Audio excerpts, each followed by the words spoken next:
Hello everyone, it's Erin here, and we're going to get started with today's mini lesson that I do every Tuesday at 11 a.m. Central Standard Time, learning something about herbalism or plant priestessing, things like that. So hello everybody, I see you all here. Hello. Let's see, this lighting is a little too much for me.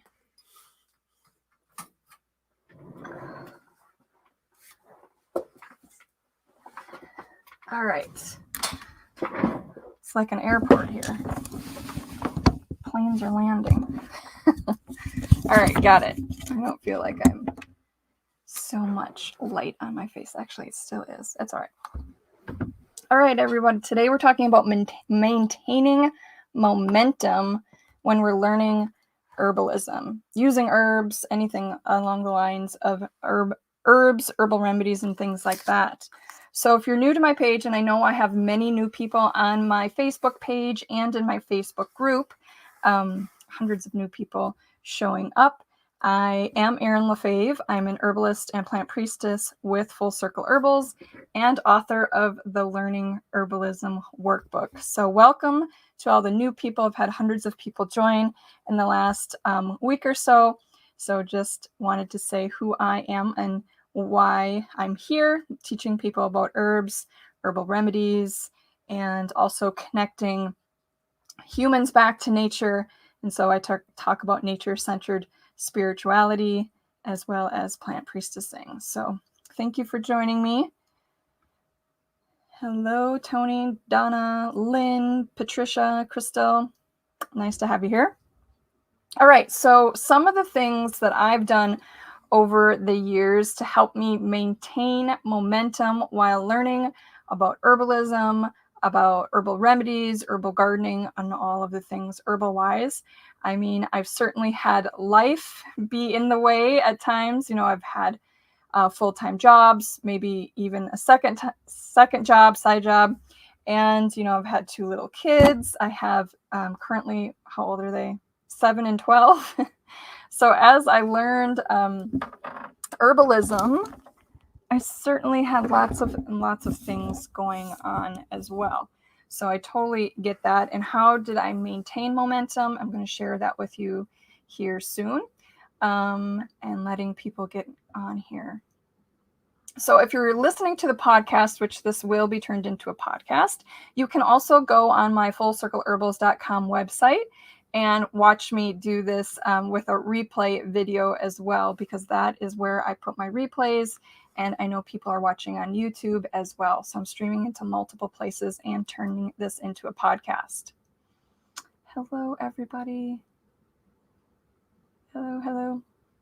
All right. So when you are learning herbalism, and I know many of you here have been learning for many years. Some of you learned a lot in the past and are now picking it back up. And many are beginners learning herbalism. And so how do you maintain it when we have all these other poles of our daily life, things that need our attention, if we're caretakers to children or any other adults? And some of the things that I have done is just to make my herbal learning non-negotiable. So it's put on my schedule somewhere and it's not negotiable. So you can set up a time where you're doing this once a month. You're setting aside time once a month to devote to sitting down, looking at your books, or watching a video, or making an herbal remedy. It could be once a week. It could be twice a month. Something. You have to get something on the schedule. Maybe you do something every full moon. You know, find a way to set a schedule for yourself, and that schedule can change over time. So once in a while, your non-negotiable does get shifted. Something definitely happens, but you also make sure that you find an alternative time, a backup time to do that. You always set it as something that you're going to do, because if you don't set it as a non-negotiable, nobody around you is going to do it for you. Unfortunately, we do have people who support us and remind us, hey, aren't you going to do that? What's happening with your herbal learning? What's happening with your herbal garden? All sorts of things like that. And they do encourage us along. However, nobody's going to really set us to it. We have to be the ones to actually make it happen. So make it non-negotiable. So what happens though when you set aside a time to do it in your calendar? Maybe it's every Sunday, maybe it's when there's a football game on and people are distracted doing something else. I don't know. But what happens when you don't even want to continue opening those books, watching the e-courses, doing assignment? Maybe you're with some sort of herbal learning program and you have assignments. What if you have the herbs sitting in your cupboard and they've not been doing anything, and you're just too tired that day to do it? You just want to lay in bed, you want to take a nap, you want to watch a movie, you want to do something else. Maybe you don't even think, it's something that you're going to be successful at. If you sit down for that hour or make something for that hour, you're worried that it's not even going to be enough time. Well, the thing that is helpful for me is to go back to the feeling of what it is about the herbs and herbalism that I love so much. What feeling is it that you get when you do open that book and start reading about herbs? Usually for me, it's absolutely awe and wonder and amazement and excitement that I get when I'm learning about plants and herbs and biology and botany of all of the things plants. It's just so fascinating. As long as I've been learning about herbs, which is a long time, and I know about plants and the science and the art and the intuition of them for decades now, that wonder and awe never stops. I'm always learning something and rediscovering something that I may have forgotten about too. So having a hard time keeping live. I see that comment, Nita. I'm not sure what that means. Maybe showing up to the lives. But, keep to that feeling. Because when you're sitting there thinking like, oh, I'm too tired to do this, or I don't have enough time, I really should do something else, think about the feeling that you get when you open those books, or when you go outside into your garden or into a field or forest where you're looking for herbs and wildcrafting medicinals. What feeling do you get when you actually do it? So when you're having a hard time motivating your own self, get back to that feeling, because that is the spark that will get you going. It's that, like, getting the wheel turned sometimes takes a little while on a bike. You get that momentum and finally you're cruising along. So the feeling is what will get you started and get those wheels really turning. Oh, I see, Conita. That's what you meant, your internet. Okay. All right. So get back to the feeling. What is it like when you're making herbal remedies? For me, it's just an amazing feeling to see and smell and taste and touch the herbs. It really does feel like I'm reconnecting to some long forgotten skill that I have. And it's just about every time that I make an herbal remedy, that whole feeling comes back to me, like an ancient lineage that's been waiting for a long time, like an old friend that I haven't seen in a long time.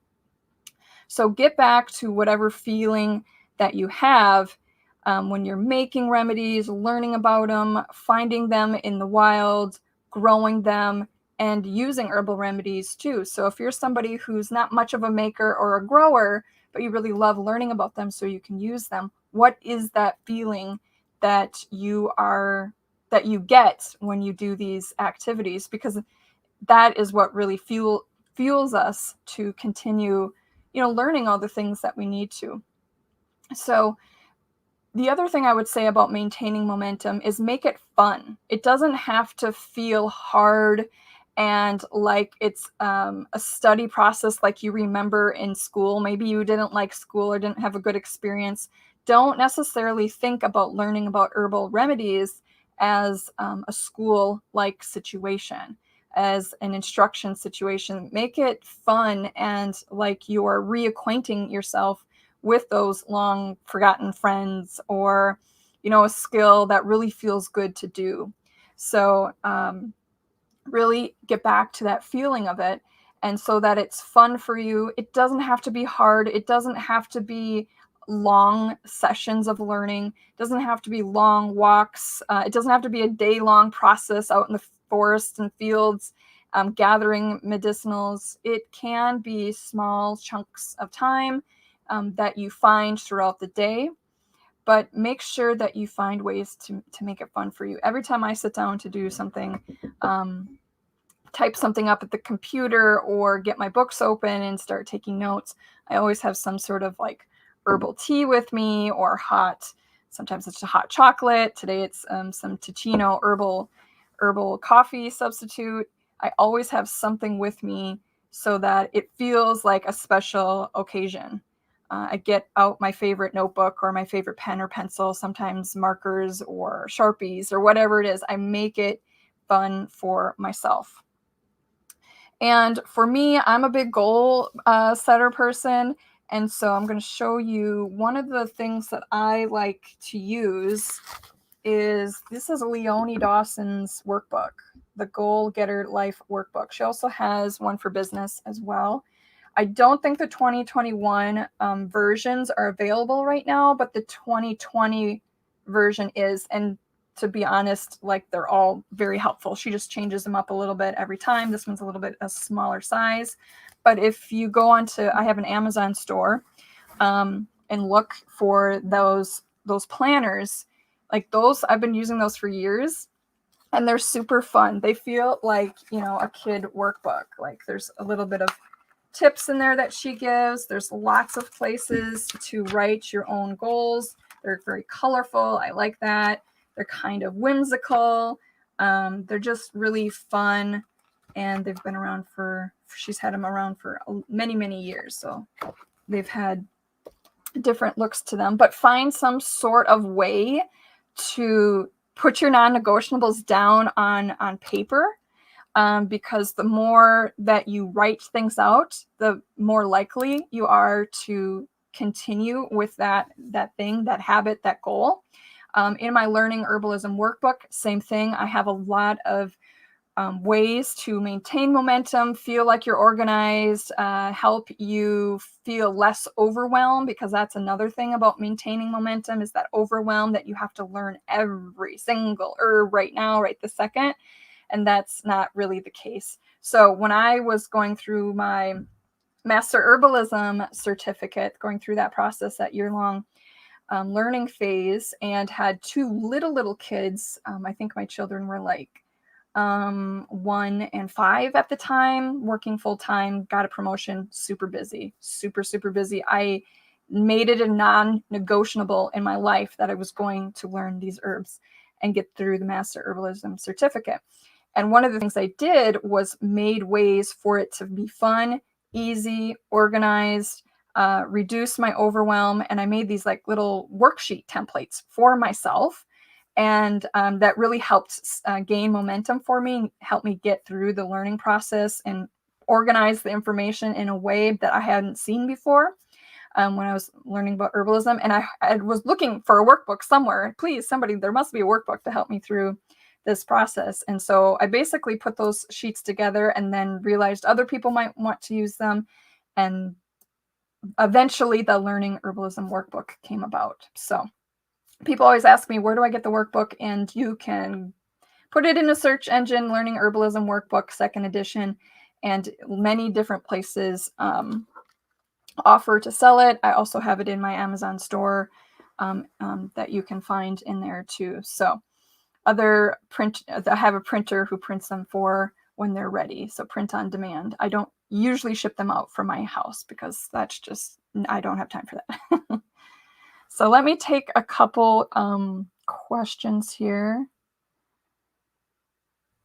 Oh, Donna is saying, I'm just trying to learn the herbs I have growing in my own yard, which is a lot. That's a really good place to start, because you can see those herbs, those plants out there, and you can watch them go through their life cycle, which is really important and helps solidify the information. The more you can be with those plants and those herbs, the better for me. I've learned that the information sticks, because it's one thing to learn the herbs and to make the herbal remedies, but it's another thing to have that information useful and helpful for future uses and for future recall. And that's what my Learning Herbalism workbook helps with too, is making it so that you can make your own herbal journal, or your materia medica, some people call it. There's lots of different names for your herbal collection. Oh, thank you, Daniela. Daniela says she absolutely loves my workbook. Thank you so much. Oh, who was the author of the planner? It's Leonie Dawson. She's in Australia. She's hilarious. She blogs. She has videos. She swears a lot. So if you're not that kind of person, she's absolutely funny. She's out of Australia. You're welcome, Jessica. Yes. Oh yeah, Conita, I like this. I bought sticky notes, highlighters, new pens, lots of binders, color printing paper. I'm a big goal planner. Most attainable listed first. Yeah. Just make it fun for yourself. Some people aren't into stationery and all things like that, but I certainly am. You got to find what works for you. I've also have recommendations in here of like how to figure out when your best study time is too. Let's see what else here. What's this? Lisa says, I've dried 12 different herbs last summer and autumn, and now I make handcrafted teas for myself and others. It's so satisfying to be able to do this. Yes, satisfying is a really good word for how people feel about making their own tea blends, herbal remedies for themselves and for maybe some people around them. It just feels like so empowering to be able to have something for yourself that you make and have it ready. What's this? Jessica says, I am a container gardener and I love to try 1 or 2 new plants each year. I also like going to the local gardening center, but then I want them all. Yeah, the feeling to want them all, certainly. But trying 1 or 2 new ones every year, that's pretty much what I do as well. Last year, I tried growing rue, and I'm blanking on the Latin name right now because there's different plants with the name rue. But I grew rue. And what else was the other new one that I grew? Sweetgrass is fairly new for me. I've had it for a couple years. And then I had parsley, lemon verbena. I feel like I had another new one in there.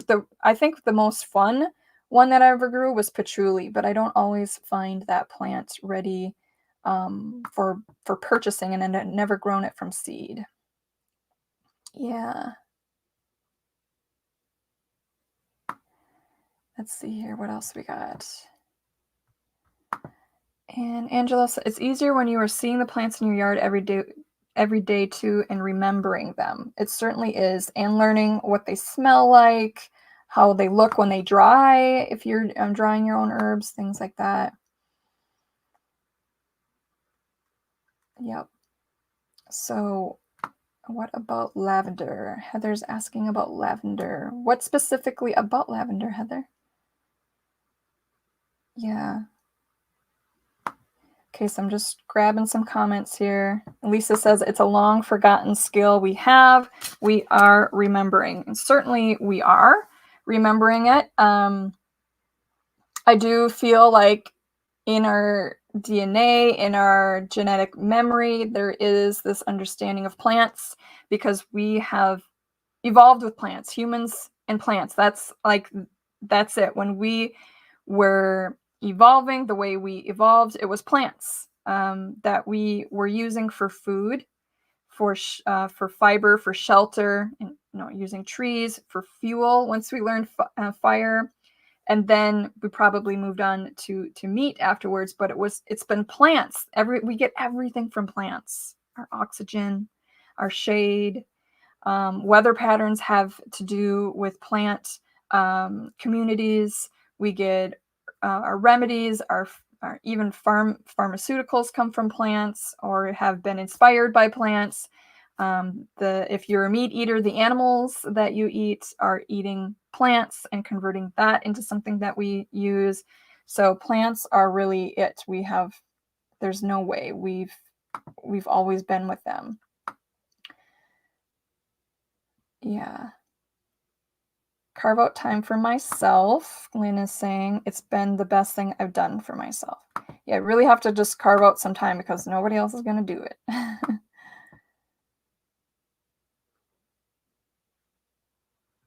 Okay. Donna says, I've heard that sweetgrass protects against snakes. I don't know. I don't have any snakes in my yard.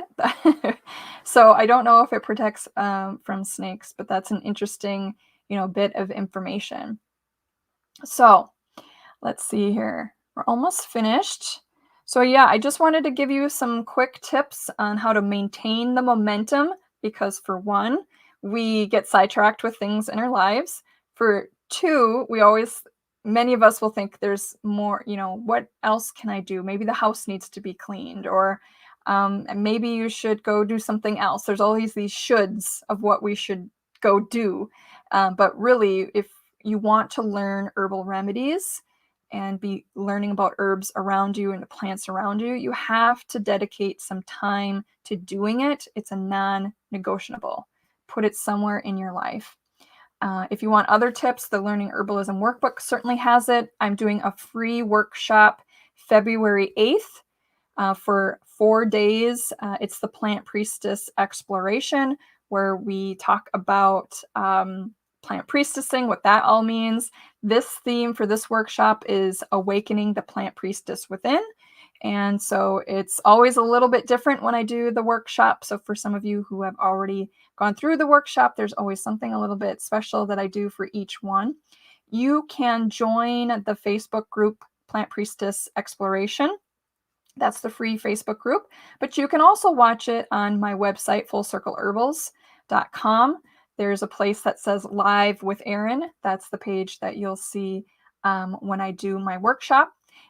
It's at 11 a.m. Central Standard Time, but I also have replays available. Those replays are available for 9 days. So the workshop starts on the 8th.